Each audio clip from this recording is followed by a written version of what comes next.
The pandemic continues, and in the past week, the NBA resumed play in the bubble, while the MLB both resumed and suspended play.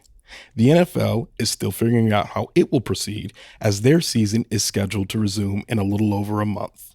While viewers and fans are thirsty for sports, and specifically a return to live sports, Netflix brings us its brand of football in the latest season of Last Chance U, a documentary series that chronicles the lives of young men taking, in most cases, their final shot at a career in football.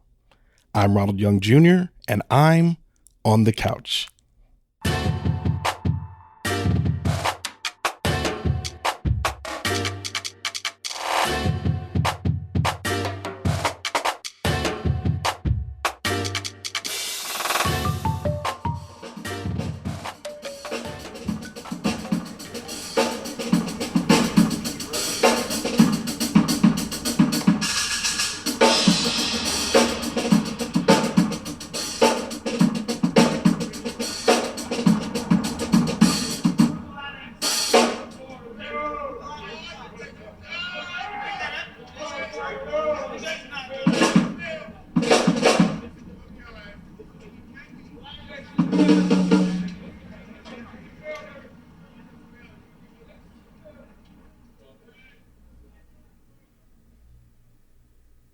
All right, this is Ronald, and I am on the couch after watching Last Chance U on Netflix. Last Chance U, produced by Joe Labracio, Adam Leibowitz, Don Ostroff, Adam Ridley, Lucas Smith, James D. Stern, and Greg Whiteley.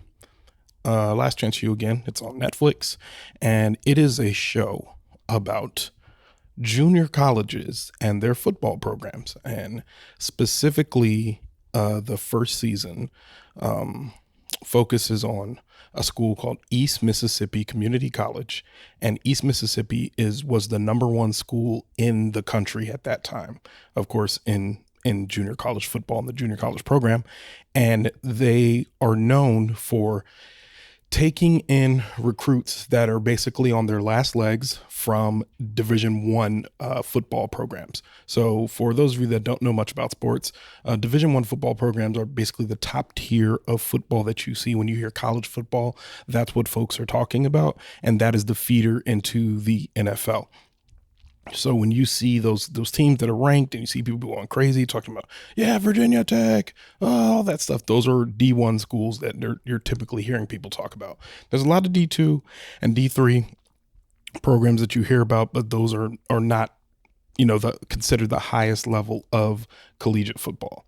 With that being said, JUCO would be basically the bottom rung of collegiate football, but it is still a recruiting area. It's above high school, but it's still a recruiting area for a lot of D1 schools that are looking for talent as they're continuing to compete throughout the seasons. So what Last Chance U does is it follows one team over the course of a full season, and it tells you all the little stories going on in these teams. It tells you about the players, how they got there, why they're not playing at a D1 school, why they didn't go to this college, all these things. And there's a litany of stories that come through. Some of them are just not very good students. They didn't do well in school, like academically, but they were very talented on the field, or some of them went and started at a college and then failed out of the program, or got into drug trouble, or did some sort of action or something that got them put out of college. And this is the only way that they could continue their football careers. So the premise of Last Chance U is that they're going to go play at this school, kind of whip themselves back into shape, and then turn around and go back to D1 schools. That's the big hook of this. The smaller hook is that there's people that are just going to JUCO, want to keep playing football, and this is the only place that they can play. So there's a hodgepodge of students that are going to play football at junior colleges. There's a hodgepodge of reasons that students go and play football at junior colleges. So the first season, like I said, follows the first and second seasons were at East Mississippi Community College, and they were featuring Coach Buddy Stevens. The third and fourth seasons were at Independence Community College in Kansas, and they were featuring Coach Jason Brown.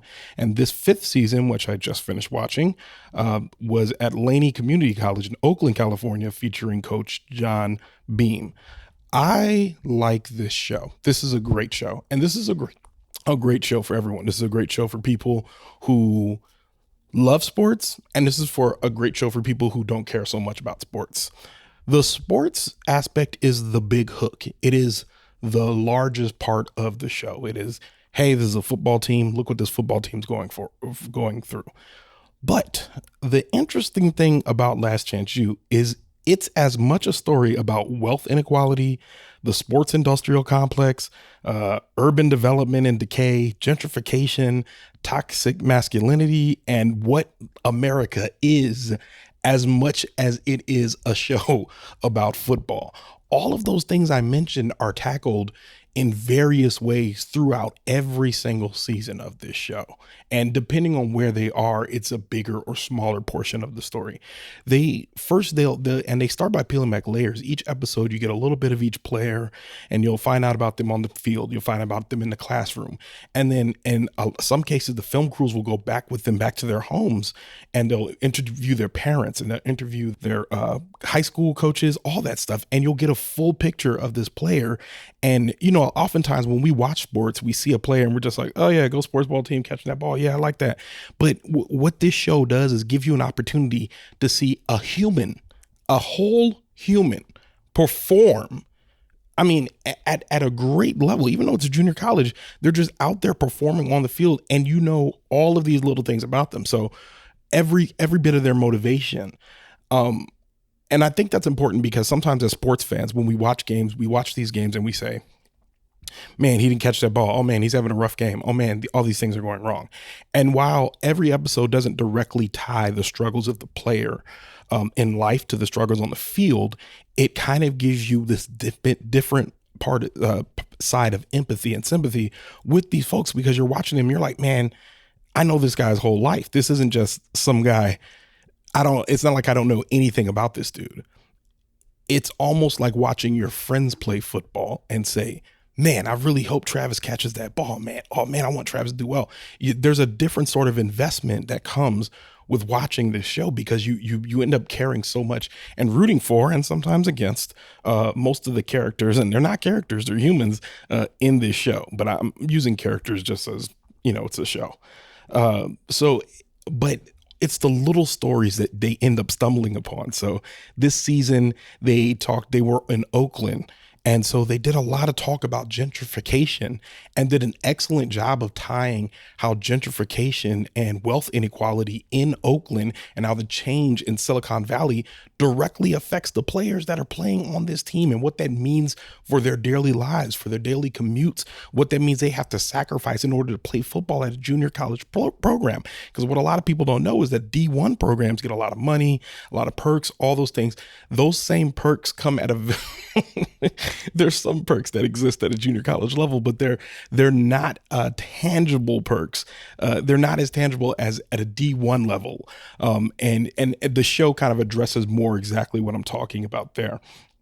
So the lens is as much on the community that the college is in, as much as it's on the community college and the football program at these community colleges. So for people that don't like sports, if you just want to see shows about, and it becomes more than just about football, because a lot of sports fans go watch the game, enjoy the game, feel all the emotions of the game.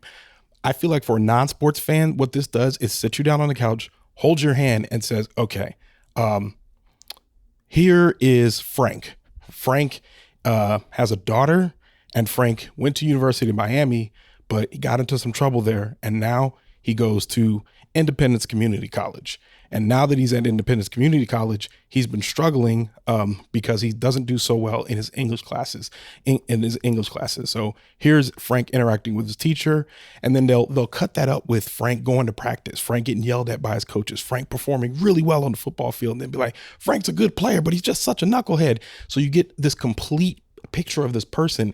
And then every episode they show at least one game, and not the whole game, but they chop it up and make it very dramatic, which for me is the best kind of football to watch. I don't care about any of that other stuff. I love watching dramatic NFL films, that style of football. So watching it, you're so invested in, like, is Frank going to catch this ball? And that makes it the stakes. It makes it higher. So for those of you that like Real Housewives, that like a lot of reality television, any of the Bravo stuff, this is a good feeder for you into, into sports.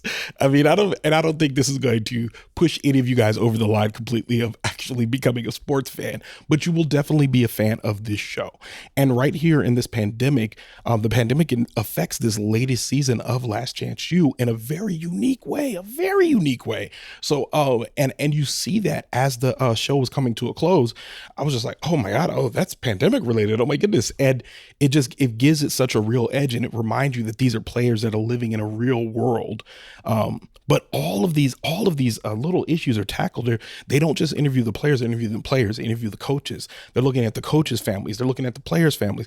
They're going and talking to local police officers, local business people, the mayors of these towns, all of these different places, just random people at the coffee shop. And they're giving you such a complete picture of the towns that these schools are in, what the sports industrial complex is, what it does to these students, what it does to the people around them, how we place our values as Americans. I mean, all of these parts make this a wonderful show. You will get upset. There's a lot of reasons you'll get upset. I mean, the toxic masculinity, if you want an example of what that looks like, you can watch this show and very quickly you'll see it's very much, it becomes, oh, okay, that's what it is. That's what it is. So it's, watching this show, it really took me on a journey. I really enjoyed it. I enjoy this type of show generally, but I really enjoy this show specifically. I think sometimes the football in this show actually distracts from what I think are the stronger storylines, but the football is still very compelling. If there's anybody who's been like looking for a show to watch during the pandemic, you have 5 seasons of this show, and I think there are 8 episodes per season.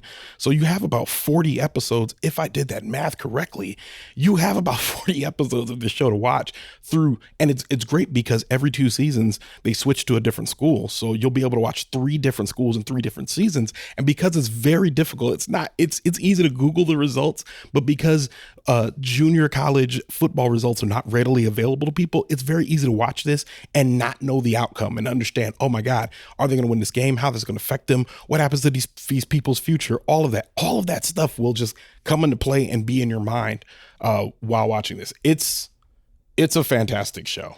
I really like it. I give it a full 4 stars of 5 stars. And I think it's okay for your kids. There's a lot of swearing. And it's sports swearing. So it depends on, I guess, what your children are used to hearing, what you allow them to hear, that type of thing. But I don't think that this is going to be anything that's going to corrupt your child, especially if they're already playing sports. They've definitely already heard some of the language that you used in this show. But yeah, this show it's a great show. 4 of 5 stars. Would recommend. Yeah. And with that, Leaving the Theater is a production of Oh It's Big Ron Studios. Theme music by the mysterious Breakmaster Cylinder. To find out more about this show and other Oh It's Big Ron Studios shows, follow me on Twitter and Instagram at Oh It's Big Ron. That's at ohitsBigRon. If you like this show, check out our sister show, Time Well Spent. Leaving the Theater will be back soon, but until then, I'll be here on the couch.